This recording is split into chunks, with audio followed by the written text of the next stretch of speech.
Welcome to Building Birmingham Together, a show about Birmingham's business leaders' successes, failures, and lessons learned to encourage you to remember that dreaming is free, but the hustle is sold separately. I'm your host, Kim Lee, founder and CEO of Forge. Building Birmingham Together is brought to you today by Forge. Forge is Birmingham's first professional co-working space located in the heart of downtown Birmingham at the Pizitz Building. With private offices, open workspace, as well as meeting and event space, Forge is the place where small business owners, entrepreneurs, and remote workers come together, meet new people, and get work done.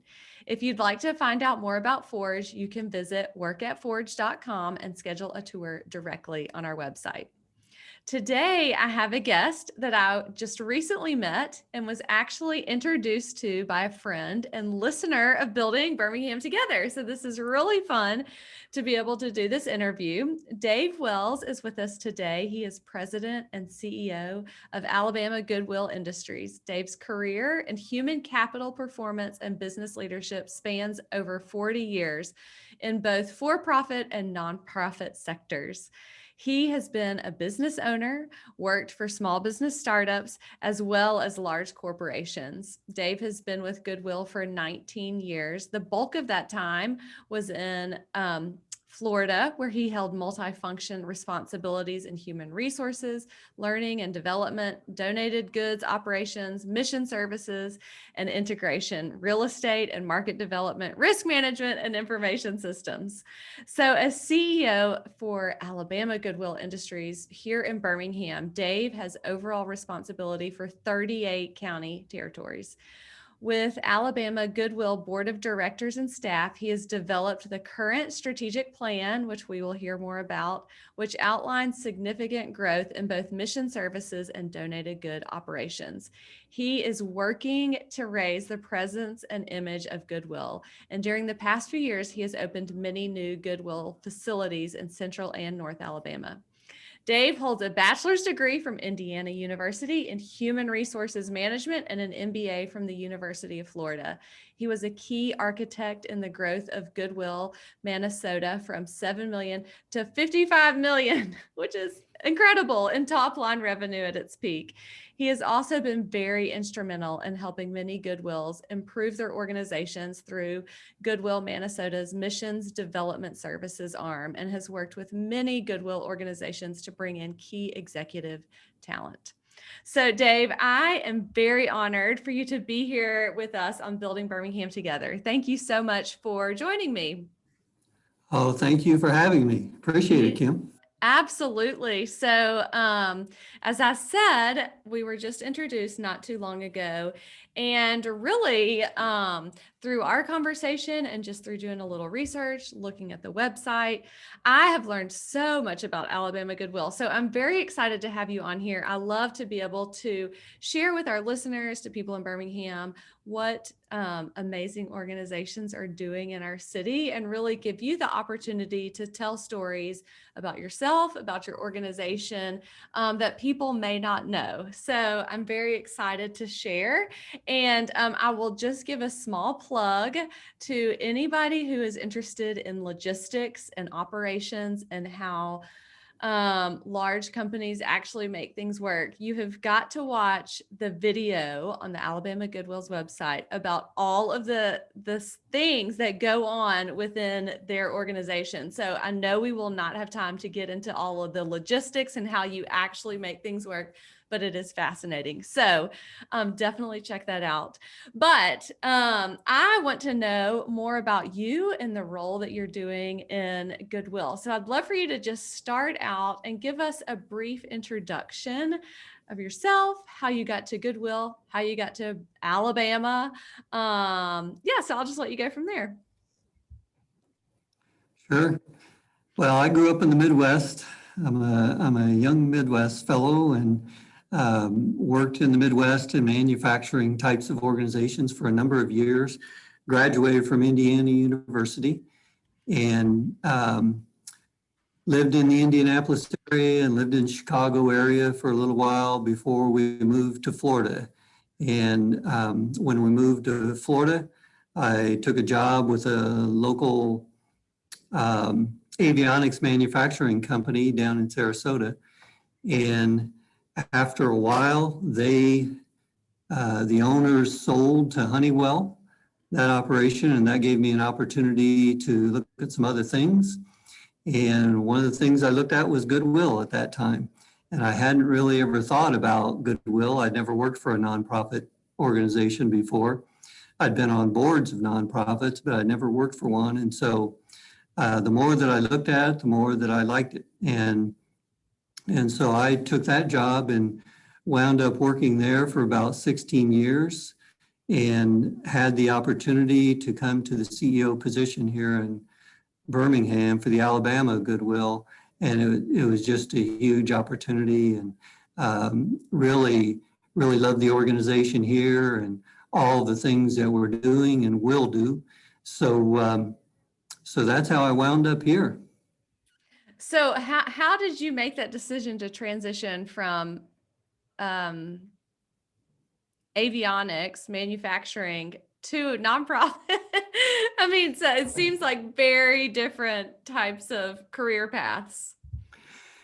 It's a normal thing in Florida, I think. There, as opposed to here, although there's a good bit of nonprofit organization, there's a good sized sector of nonprofit here, but in Florida, it's everywhere. There's a lot of manufacturing in Florida.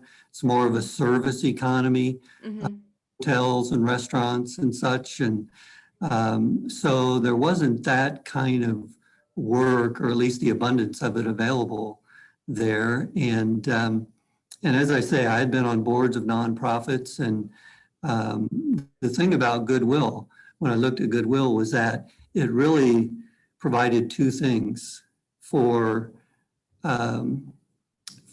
my kind of liking to work. And that is, number one, it really provided a challenge. It's a challenging business environment to make these Goodwills work. It's a really unique and challenging business model. But then in addition to that, it's a whole mission service organization. And so I got the challenge of a business, but I also got the opportunity to provide mission services in the community. And that's what really drew me to Goodwill from the avionics business. You know, that's one of the things that I do love about being able to do with this podcast. And I intentionally did not make it just business owners, but just leaders of organizations, because you may technically be a nonprofit, but if you don't run the organization well, your nonprofit's not going to be there. And so there's still so much to learn from you. So when I think of Goodwill, in my experience and just being in Birmingham, seeing Goodwill around, I first think that, you know, it's just a thrift store, but I know there's so much more to Goodwill than just that. So can you tell us the vision of Alabama Goodwill and the people that you're serving and how you serve them? Absolutely. And I think I would start with the mission. I think that it's important to understand the vision.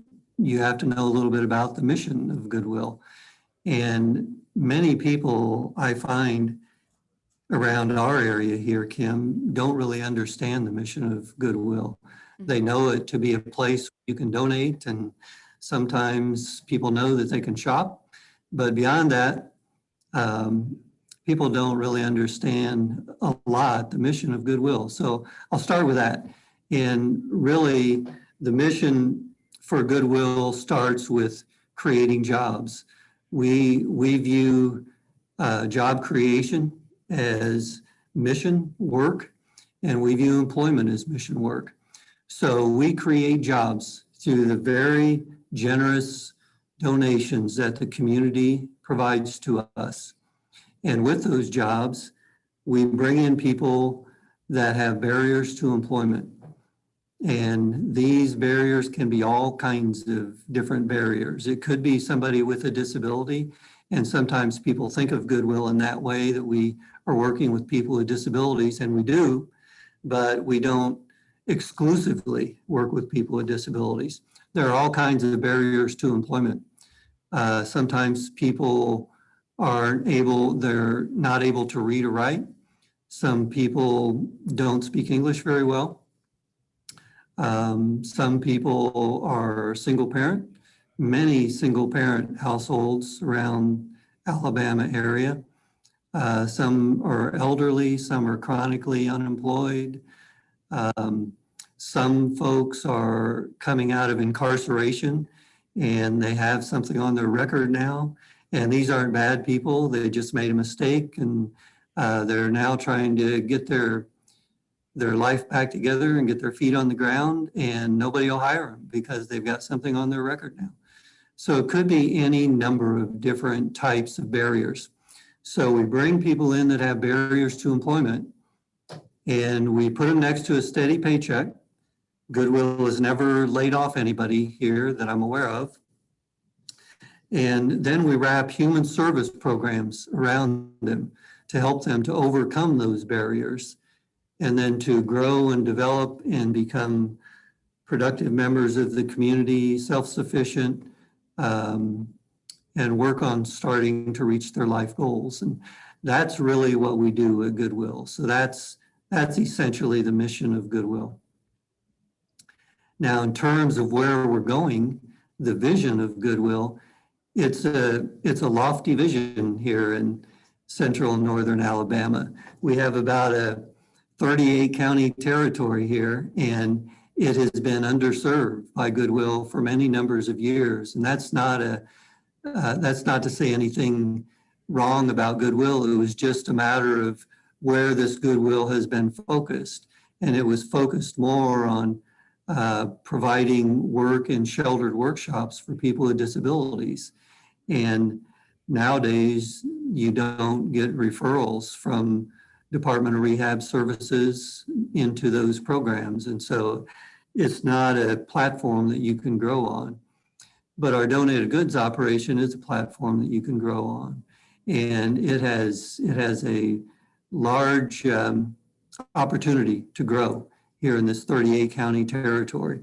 And I say that for a couple of reasons. Number one, well, first let me say that we have the opportunity right now to create 500 new jobs in the next 3 to 5 years or so for people that have barriers to employment, many of who are living in poverty and are really hurting coming out of this pandemic. And so these jobs are needed now more than ever. And we have the opportunity to create 500 new jobs for these folks. And I say that knowing that we can do it because we've already created about 100 jobs since I've been here. In just 3 years, right? And the demographics in our territory are such that we can create 500 jobs. There's 1,225,000 households in our territory. And so there is plenty of opportunity for the reach that we have to create 500 new jobs for people with barriers to employment. And that's the vision right now for our Goodwill. So what will those new jobs, how will they be created? What will they be? They'll be created through our donated goods business. Mm-hmm. We do it. We take in donations from very generous donations from our community. Mm-hmm. And we process those donations in terms of pricing them and getting them ready for sale. And then we get them out on the sales floor, and we continually are rotating donated goods on and off the sales floor. So it's jobs in pricing and sorting and hanging those pieces of apparel and all of the things you have to do to process those donations as they come in to get them prepared to sell. And then once we get them out on the sales floor, then we have team members that rotate those goods on and off the floor. We have cashiers, and we have leadership positions in our stores. We have assistant team leaders, and we have team leader coaches. That to the outside world is a store manager, we call our store managers team leader coaches. And those team leader coaches are critical to our operation. And really good jobs, really, really fun jobs for someone that loves the challenge of a business, but wants to help people to overcome barriers. Right. So those are the kinds of, a good sample of the kinds of jobs that we put people into in order to grow that number of jobs. And so we'll be putting up new sites. We're opening new stores. We're opening new attended donation centers all the time. We've got 3 new stores that are planned for this year. One is in Birmingham here, another is in Huntsville, and another is in Tuscaloosa. And we've got about 4 new attended donation centers that are coming online as well. So that's how we do it. So, and it's not just giving people, you referenced this briefly, but it's not just giving people jobs and meaningful employment, but when they come to Goodwill and start working, you also give them, you give them training, you teach them skills. Can you tell us a little bit about that program that they go through? Sure, absolutely. We have what we call good partner coaches, which are different than a team leader coach. Partner coaches are like life coaches. And so when we hire somebody into Goodwill, the good partner coach meets with them and they will do an assessment. The good partner coach will do an assessment of that person to get a sense of where they are and where they want to go, what kinds of barriers might they have. And then they put together a plan of how they're going to overcome their barriers to being successful in work and ultimately being successful in life. And then the good partner coach will bring resources to the table to help that person to overcome their barriers, to work on all of that and work on their life goals. So that's a big part of when we bring somebody in to work. That's how we help them to learn to be successful. Tons of training. They get tons of training. We do hands-on training. We do experiential training, which is a combination of hands-on and learning on the computer. It's kind of learning by doing. And then we have a lot of computer-based training. We have Goodwill U is an online learning platform for us that we have developed, and it houses curriculum not only on the job skills that they will need in order to be successful on their job for each functional position in the organization. Mm-hmm. It also houses life skill and how to be successful on the job skills, things like motivation and self-determination and just a wide variety of life skills that will help the person to be successful in work and then overcome their barriers and be successful in an ongoing career. Okay, so I would love it, and I did prep you for this, but I would love if you could share a story. Like, we hear about the training programs, different people with barriers to employment, but can you just give us a real example of somebody who you were able to employ and through working at Goodwill, through the services that you provide, really change the trajectory of their life? Absolutely. We have, I think the most recent example I have is we every month do what we call a mission moment for our board. And this mission moment is an opportunity for the board to hear from one of our team members who have benefited from the services of Goodwill. And I will let the person remain nameless for now, but it's a young lady that was married and she had 4 children. And there came a point in time where it just wasn't working out, and her husband left her, or she kicked him out. I'm not sure. It might have been one or the other. It was,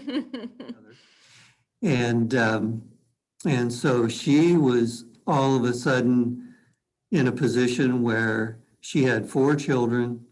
She had no job. Mm. She had no transportation and was about to be homeless. And she was at her wit's end, and she came to Goodwill and met up with one of our good partner coaches. And they put together a plan, and before she didn't have childcare for her children, so she couldn't take a job because she couldn't pay for childcare. And so they worked out a plan where she could get childcare for her children.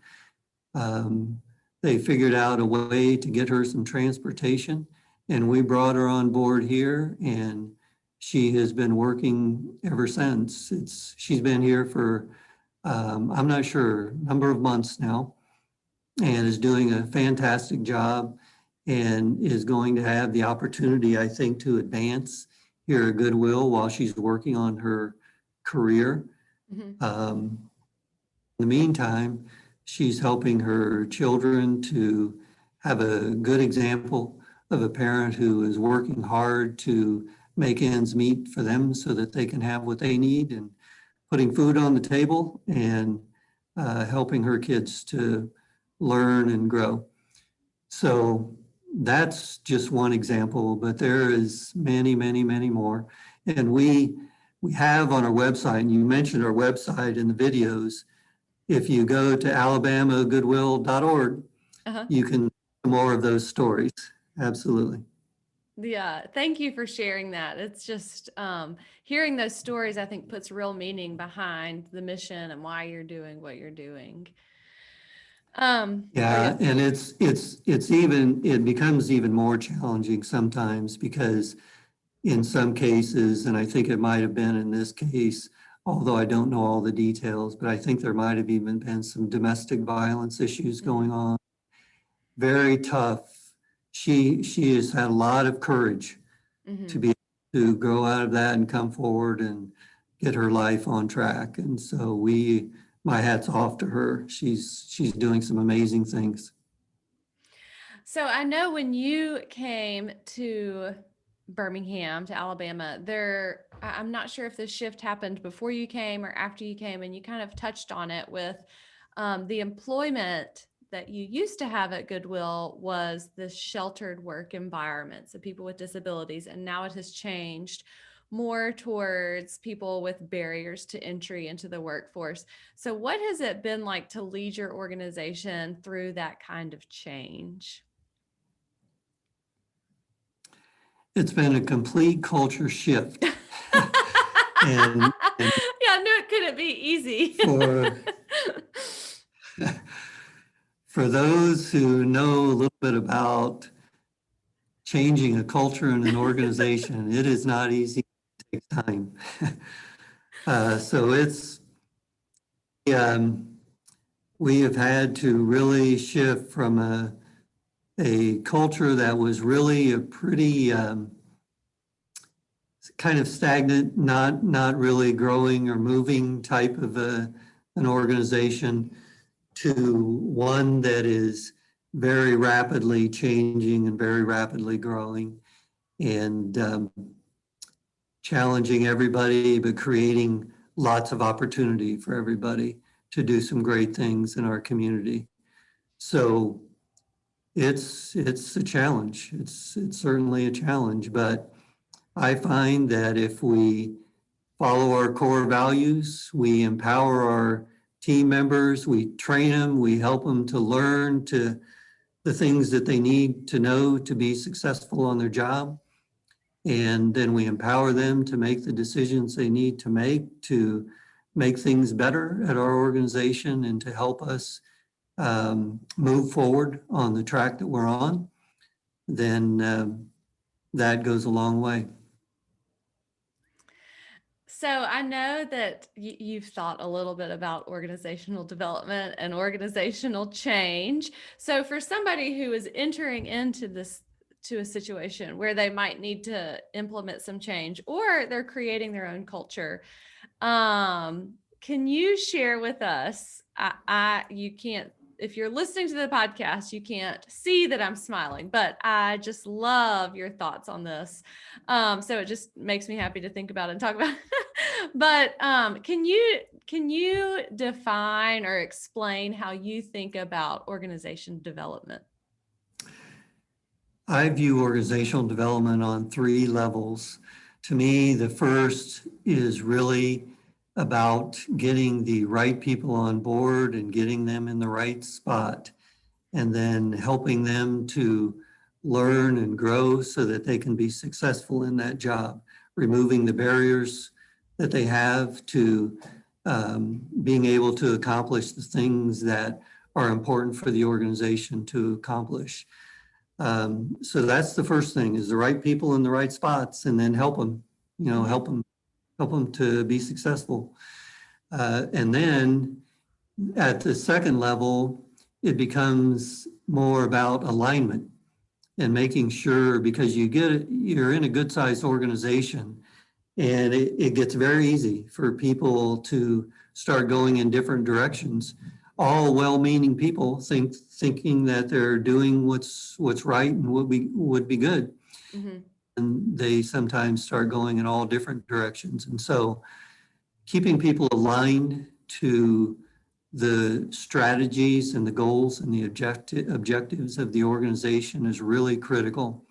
And it comes down to, a lot of, like, your human resource systems have to be aligned to that. So when you do a performance evaluation, you're evaluating people not just on how they do in their job, but you're evaluating them against how their behavior aligns to our core values and to our guiding principles and that type of thing.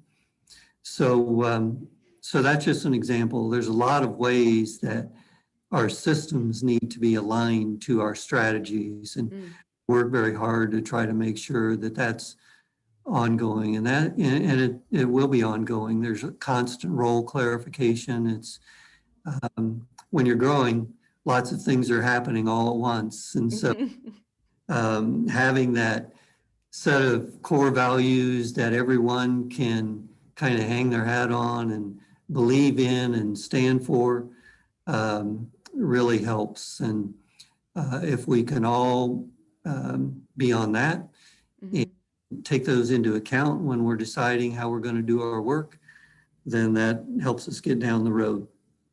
So then the third level that I think about in terms of organizational development is, now it's about creating that environment or that culture where these things that I've talked about in level 1 and 2 can be successful. And culture is a different thing at every organization.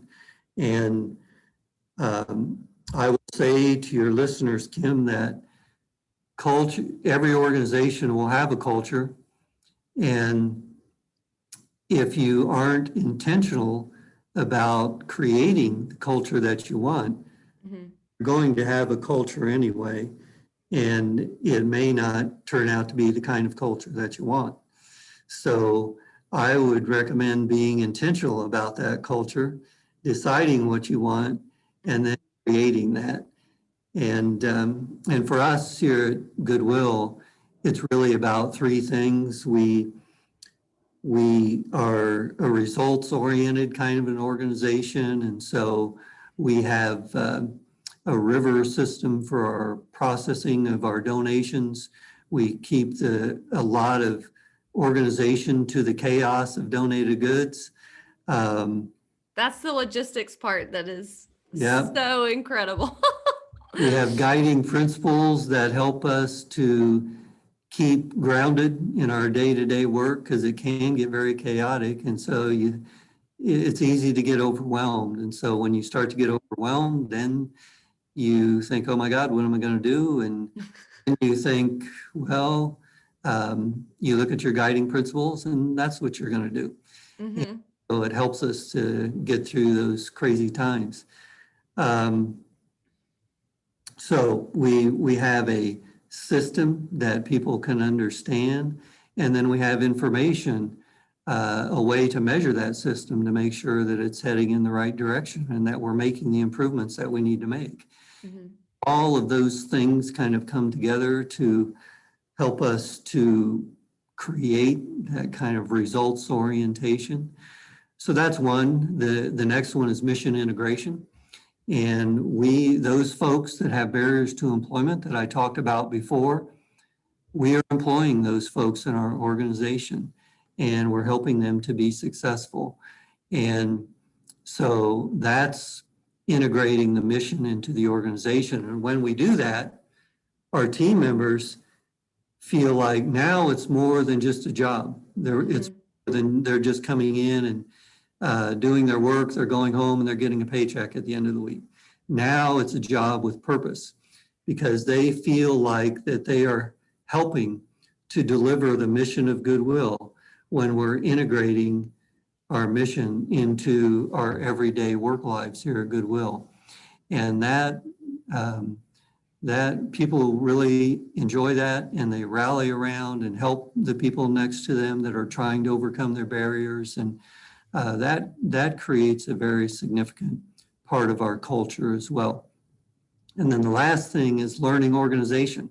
We're trying to create the strongest learning organization that we can possibly create here at Goodwill of Alabama. And so that's why we have Goodwill U, and that's why we have constant training. Um, the learning organization for us looks like that people have access, everyone that works here has access to learning. And then everyone that works here is engaged in learning in some form or another. So when you have that and you invest in your team members that way, then guess what? They appreciate that. Yeah. And so when they appreciate that, then they're willing to work hard for Goodwill because we're investing in them. So they're going to invest in Goodwill. Hmm. That is the third thing that really forms a real cornerstone to our culture. You know, we're trying to help our team members to self-actualize. And if we can create a culture around helping our team members to self-actualize, then we can create a very powerful culture around that. Hmm. So you invest in your people and they will take care of you. Well, and one thing that just strikes me that's so amazing about that is um, you know, I bet a lot of people who are employed at Goodwill have not had great employment or been working for organizations that are organized and are structured with positive reinforcement, and this is how you should work and this is how our organization runs and we're going to train you and give you more skills. And so wherever they go from Goodwill, if they stay and move up in the organization or if they go somewhere else or start something else, what a great firm foundation and background they have for what it looks like to be in a healthy organization or to run a healthy organization. To be, if they move up in management at Goodwill or somewhere else, what it looks like to be a good boss, to be a good manager. Like these skills that they're learning in such a great environment are going to impact everywhere they go from there. How they teach their kids how to be a good employee. I mean, You it's got just, it. I mean, it's just amazing. It's the So, whole person experience. It's yeah. absolutely correct. Yep. And to be in a place that's safe and there for you. And, I just think it's the work that you're doing is incredible. So this leads to my next question, which I know is going to be hard because I was looking at your annual report and the numbers on there, which I know you see the growth that you're going to have, that you want to have, and the impact that you can have, but the numbers that you have so far are just incredible numbers. And so I'm just going to read a few. Well, they're really big numbers. So over $4 million dollars in donated goods revenue, over almost $2 million in contracts revenue, skipping down to some more, 469,000 donors and shoppers, 10,800 missions served, 1,700 people served, 8,000 hours of digital literacy courses completed, 90, well, now it's up to 100 new jobs, 2,000 hours in training. So here's the difficult question, drum roll.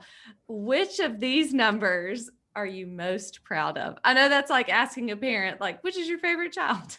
Which, parents don't have favorites, but which number makes you like feel like you are really doing what y'all have set out to do? I really think, we're in the business of helping people. That's our business and that's our mission. And so those persons served numbers are really important numbers because that shows that we are reaching more people that can benefit from the services that Goodwill provides in our community. And when I started back in 2018 here in central northern Alabama, we were serving about 270 people a year, something like that. And in 2019, I think that we got up to a little over 10,000 people served. And then in 2020, we got up over 20,000 people served. And those numbers, I think, make me feel better than any of the numbers. We've had some significant growth in terms of employment and revenue and all of those things, but I think those numbers, and it's a kudos to our mission services team and all of our team, who are the ones that are really going out into the community and helping to make that happen. And our leadership here in our physical locations that make that happen every day for our team members. It's hats off to all of those folks that we're now serving over 20,000 people. And that's in a 3-year period of time, that's huge progress. And that's the one that makes me feel better than anything, I think. So when over the next 5 years, when you've created those 500 jobs, do you have any projections of how many people you might be serving at that point in time? Yeah, I think that we could easily be serving 30, 40,000 people a year.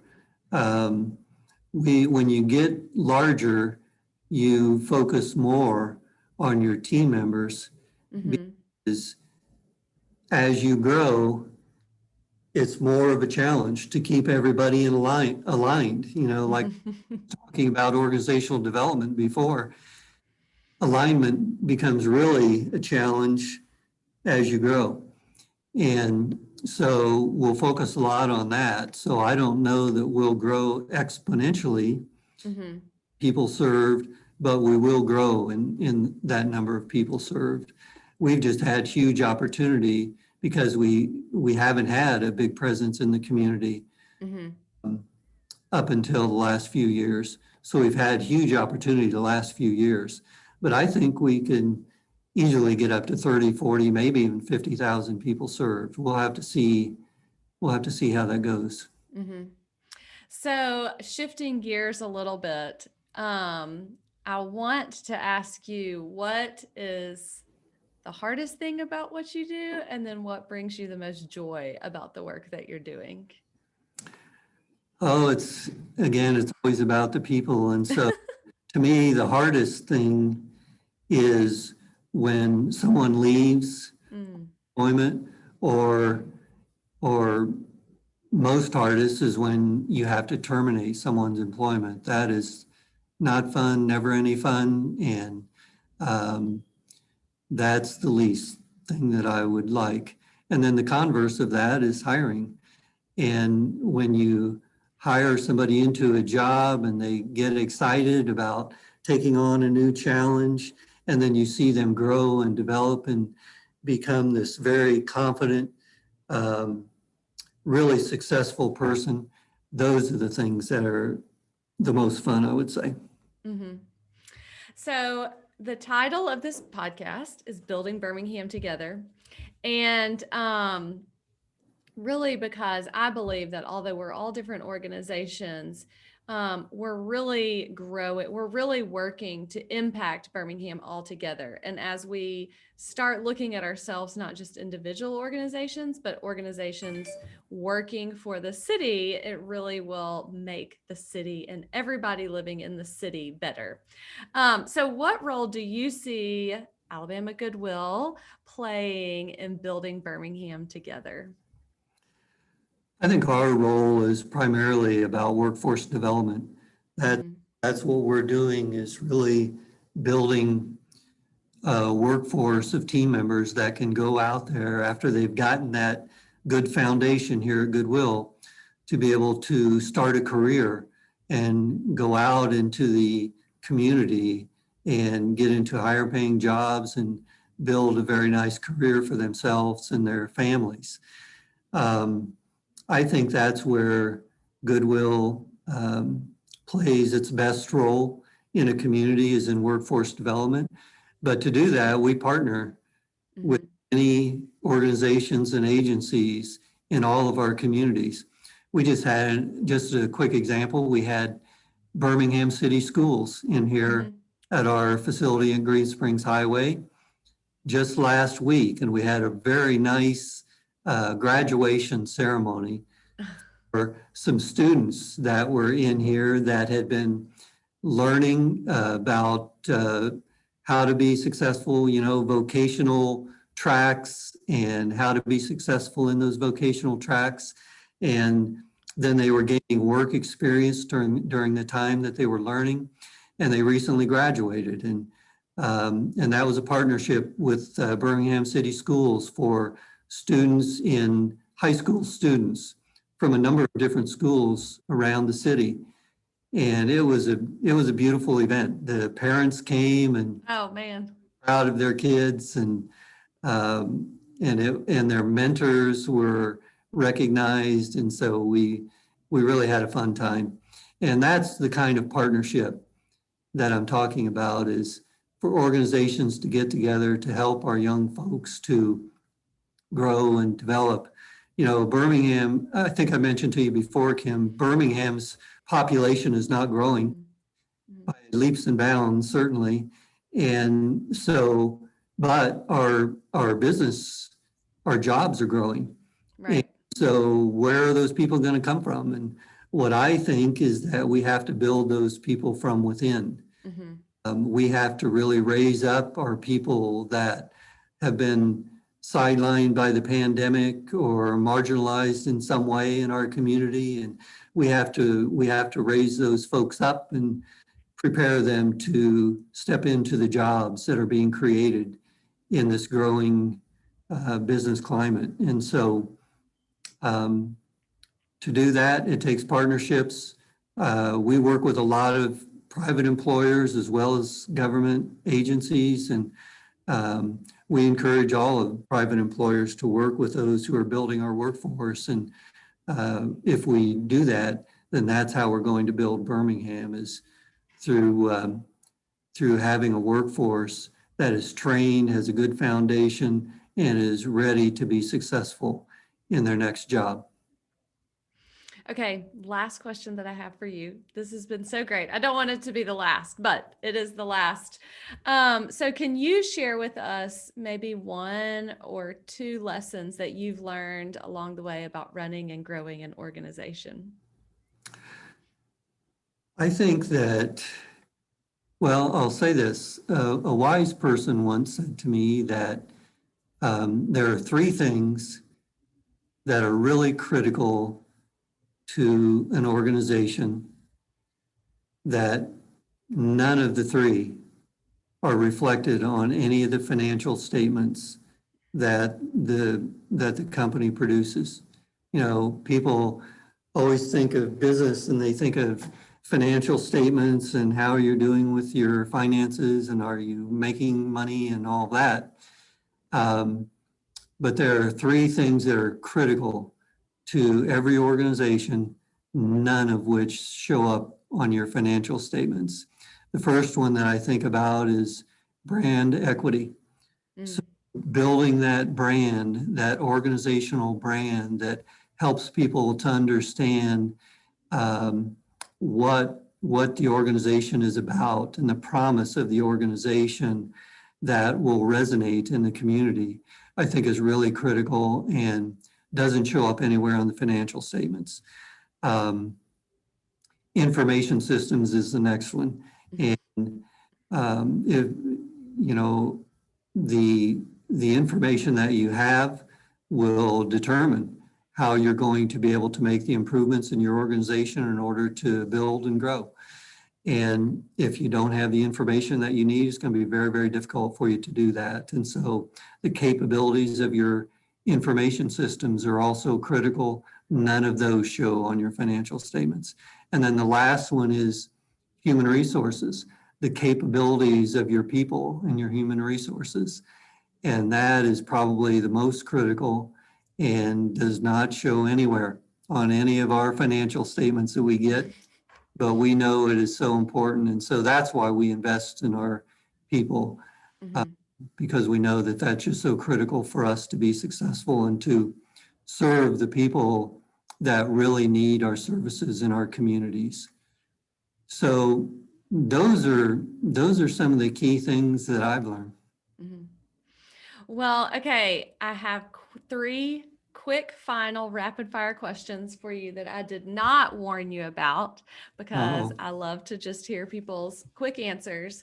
And I'm going to give you a second to think about the first one. So the first one, well, not really, but the first question is one of your favorite books that's impacted the way that you can lead your organization, but I'm giving you time to think about it because I can answer. I am a big fan. I think you have a book stirring inside of you. So one day when you slow down, we're going to see Dave Wells' leadership lessons learned at Alabama Goodwill. And everybody needs to get their own copy. You might see that, and I can answer that one real quickly for you, I think. Although I've read many, many books, the one that sticks out in my mind that was probably most impactful for me is a book called The Fifth Discipline. And that's a book that was written by Peter Senge. And Peter Senge is considered to be kind of the godfather of learning organizations. He's an MIT professor and wrote The Fifth Discipline. And that book had more impact on me than any that I've read, I think, in my career. Okay. So there's the answer. Okay. And one day somebody's going to answer that question and say, I just read this great book by Dave Wells. There you go. Okay. So the next one, and not everybody has an answer to this one, is, are there any podcasts that you listen to about organization, leadership, development, business that you really like? I have to admit to you, I'm not a big podcast person. And so that's why it was really fun for me to be on this and learn about how that works. And I really am impressed with what you're doing for the community here in Birmingham. And so I'm going to start listening to more of them. But there you go. I have not normally listened to podcasts. I have to be honest. No, that's, I love listening to them, especially in the car. That's to and from work. And, but a lot of people don't. So that's why I said not everybody has. I'm not even sure right now how to find the best one. I guess I'll just go on the internet and search and they'll probably come up. That's right. Okay, and your last one, especially since you're relatively new to Birmingham, what are some of your favorite Birmingham spots? Well, when we have visitors come to visit us, we usually take them by the first attended donation center that we That's started. right. And that one is over in close to Irondale. Okay. It's a standalone donation facility with a nice, beautiful drive-through, and so people can drive right through there, and a donor greeter will come out and greet them within 10 seconds and take their donation and smile and say thank you and give them a receipt, and they're on their way. It's a very quick and easy, quick thing to do. So that's one that we always go by. Stop one. We go up to see Vulcan. We always Uh-huh. Vulcan and see the view of the city. And then we might go down to, depending on whether they have kids or not, we might go to the Science Museum, the McWane Science Museum is very nice. Or we might go to a park, Railroad Park, or Red Mountain. We like to hike. A lot of our family members like to hike, and so we might go to Red Mountain or something like that. And then if we get thirsty, we might go by one of the 80 million breweries around the Birmingham area. That's right. That's making everybody's life better, right? Yeah. Oh, me. Well, thank you so much. It really is a great honor to be able to talk with you today, to share the story, to help raise awareness for what you're doing at Alabama Goodwill, because it truly is incredible. The work that you're doing, the people that you're serving, the jobs that you're creating. And, if you're listening to this and think, well, how can I help? Well, one of the biggest ways to help is that you can donate goods. So There you looking go. for new centers popping up. One just popped up in my neighborhood. So thank you so much for the work that you're doing and for sharing your story with us today. I really appreciate it. Well, thank you, Kim, for having me on. I really appreciate it, and it's been a lot of fun. And I'll be listening to more podcasts. That's right. That's right. Thank you. All right.